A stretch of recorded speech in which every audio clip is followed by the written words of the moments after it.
Pada tahun 1979, Masjidil Haram yang saat ini kita kenal pernah menjadi medan peperangan. Ada seorang yang mengaku sebagai Imam Mahdi, dan bagi siapapun yang tidak berbayat kepadanya, maka akan ditembak mati. Ini adalah tragedi paling berdarah dalam sejarah Islam. Pertanyaannya, siapa sebenarnya mereka? Hingga berani melakukan hal sangat keji seperti itu. Di video ini, kita akan mengungkap semuanya. Sebelum lanjut, subscribe dulu, karena di akhir video ini, kamu akan tahu fakta yang jarang dibahas tentang kejadian yang membuat dunia Islam gempar. 20 November 1979, di jantung kota suci Mekah, 50.000 umat Islam dari seluruh dunia berkumpul untuk sholat subuh di halaman besar yang mengelilingi Ka'bah di Mekah. Di antara mereka, berbaur 200 pria yang dipimpin oleh seorang pengkhotbah karismatik berusia 40 tahun bernama Juhaiman Al-Utaibi. Ini bukan hari biasa. Pada hari ini tepat pada tanggal 1 Muharram 1400 Hijriah, awal abad baru dalam Islam, awal dari harapan baru, doa baru, dan awal yang suci. Namun, tak ada satupun dari mereka yang tahu bahwa beberapa menit lagi tempat ini akan berubah menjadi neraka. Di antara jamaah, ada sekelompok pria yang berjalan pelan. Mereka membawa keranda jenazah. Orang-orang memberi jalan, itu hal biasa. Karena di Masjidil Haram, jenazah sering dibawa untuk disolatkan setelah selesai menunaikan sholat wajib. Tidak ada orang yang curiga dan tak ada yang bertanya. Padahal yang mereka bawa bukanlah mayat. Di dalam keranda itu tersimpan senapan, amunisi, dan rencana yang sudah disusun lama. Pemimpinnya dari pemberontak itu adalah seorang pria bernama Juhaiman Al-Utaibi, seorang mantan tentara yang percaya dunia Islam sudah rusak, dan hari itu adalah hari pembersihan. Ketika sholat subuh selesai, ribuan orang menunduk dalam doa. Lalu, sebuah gerakan cepat. Seseorang maju ke depan. Orang itu adalah Juhaiman Al-Utaibi dan merebut mikrofon dari imam. Suasana langsung berubah, orang-orang saling pandang. Dan kemudian, orang itu berkata dengan suara yang lantang dan penuh keyakinan, Imam Mahdi telah datang. Nama itu langsung menyebar seperti api. Imam Mahdi, sosok yang ditunggu di akhir zaman. Dan orang itu ada di sini. Kemudian, di antara kerumunan orang itu, seorang pria berdiri. Namanya adalah Muhammad Abdullah Al-Qahtani.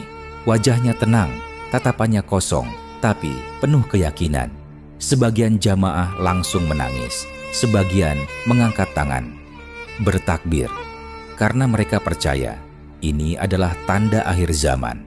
Tapi sebagian yang lain mulai merasa ada yang salah, dan kelompok inilah yang benar.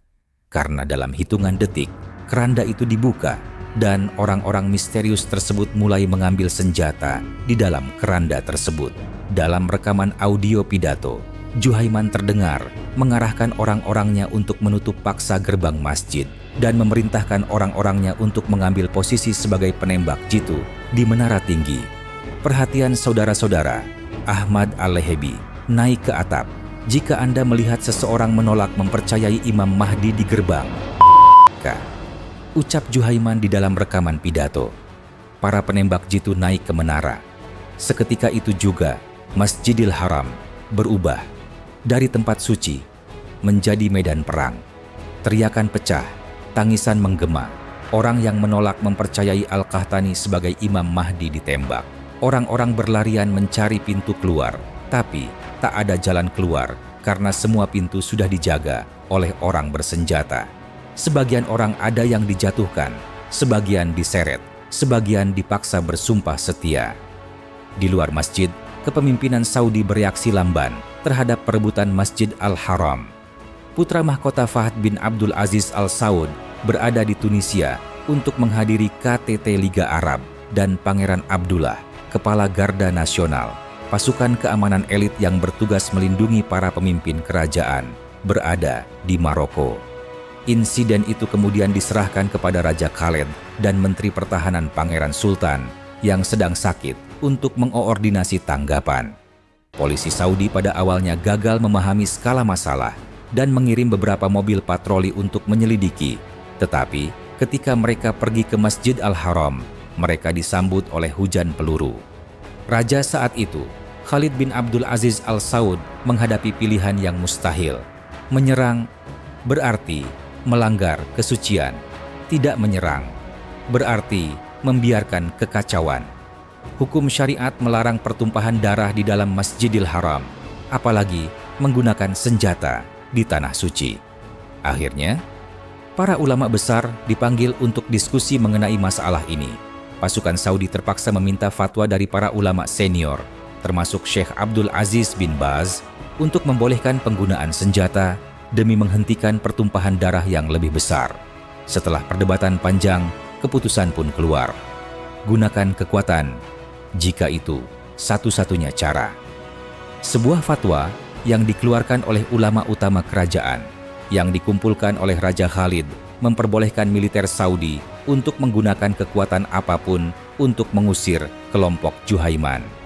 Setelah fatwa keluar, tidak semudah itu untuk menghabisi kelompok Juhaiman yang sudah terlanjur menguasai seluruh bagian Masjidil Haram. Kelompok Juhaiman ini sudah merencanakan pembantaian ini dengan sangat detail. Mereka menguasai atap masjid, lalu menara, dan juga lorong bawah tanah. Sehingga pasukan Saudi pun kesulitan untuk menerobos masuk ke Masjidil Haram. Selama 2 hari berikutnya, Saudi meluncurkan serangan frontal dalam upaya untuk mendapatkan pintu masuk. Namun, pemberontak memukul mundur gelombang demi gelombang serangan, meskipun mereka kalah dalam sisi jumlah dan senjata. Kelompok Juhaiman kemudian menyalakan api, menggunakan karpet dan ban karet untuk menghasilkan asap tebal. Mereka kemudian bersembunyi di balik tiang sebelum menyerbu pasukan Saudi dalam kegelapan.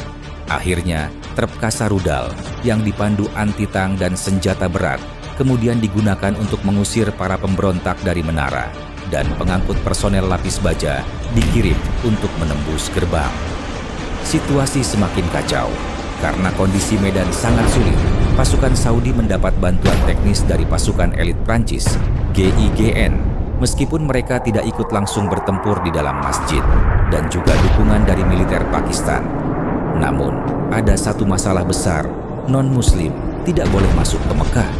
Solusinya, beberapa pasukan asing memeluk Islam secara simbolis hanya untuk bisa masuk. Lalu, hal mengejutkan terjadi. Muhammad Abdullah Al-Qahtani tiba-tiba keluar dari persembunyian. Dengan penuh keyakinan, dia percaya bahwa dirinya kebal dari serangan karena dia yakin bahwa ia adalah Imam Mahdi, bahwa ia tidak bisa mati.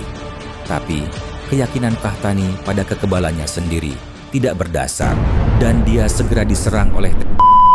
Ketika Al-Qahtani diserang, orang-orang mulai berteriak, "Mahdi terluka, Mahdi terluka."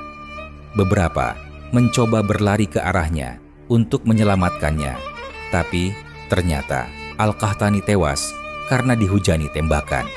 Kematian itu seperti petir. Para pengikutnya mulai ragu. Jika dia Mahdi, kenapa dia mati? Jika dia utusan Tuhan, kenapa dia kalah? Keraguan berubah jadi ketakutan. Ketakutan berubah jadi keputusasaan. Mereka memberitahu Juhaiman bahwa Mahdi tewas, namun dia menyatakan ini kepada pengikutnya. Jangan percaya mereka. Mereka adalah desertir. Setelah hari ke-6, pasukan keamanan Saudi berhasil menguasai halaman masjid dan bangunan sekitarnya. Namun, pemberontak yang tersisa mundur ke labirin yang berisi kamar-kamar dan sel di bawah tanah. Diyakinkan oleh Juhaiman bahwa Mahdi masih hidup di suatu tempat dalam bangunan itu. Tim Prancis berkantor pusat di sebuah hotel di kota terdekat Taif. Tempat tim itu menyusun rencana untuk mengusir para pemberontak yang kabur ke ruang bawah tanah. Rencana mereka adalah ruang bawah tanah akan diisi dengan gas untuk membuat udara tidak dapat dihirup. Lubang-lubang digali setiap 50 meter untuk mencapai ruang bawah tanah. Lalu nantinya gas disuntikan melalui lubang-lubang ini. Kemudian, setelah hampir 2 minggu, Juhaiman kehabisan amunisi dan makanan. Mereka berkumpul di sebuah ruangan kecil dan para pasukan melemparkan bom asap ke arah mereka melalui lubang yang mereka buat di langit-langit. Itu sebabnya mereka menyerahkan diri. Juhaiman pergi dan mereka semua mengikuti. Pintu-pintu yang dulu dikunci akhirnya terbuka. Satu persatu pemberontak keluar. Wajah mereka pucat, tubuh mereka lemah, mata mereka kosong. Dan di antara mereka ada satu orang yang mengatur rencana sedemikian rupa, pemimpin semuanya, Juhaiman al-Otaibi. Juhaiman diarak di depan kamera dan sebulan kemudian 63 pemberontak dieksekusi di 8 kota di Arab Saudi. Juhaiman adalah yang pertama mati.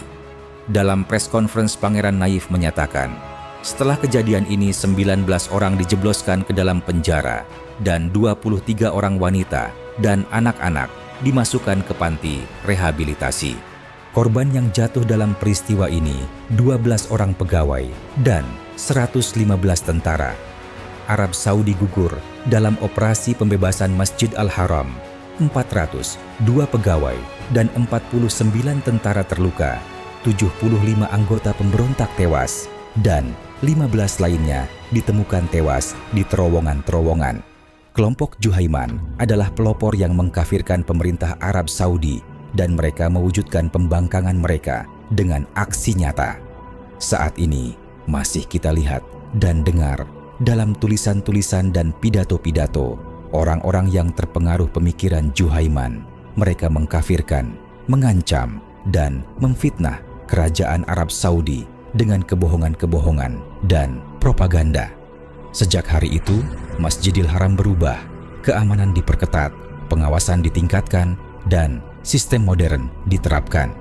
Coba bayangkan, kamu ada di sana, sedang sujud, berdoa, memohon ampun, lalu tiba-tiba suara tembakan menggema di sekelilingmu. Pertanyaannya, kalau kamu ada di barisan itu, apakah kamu akan percaya bahwa Imam Mahdi benar-benar telah datang?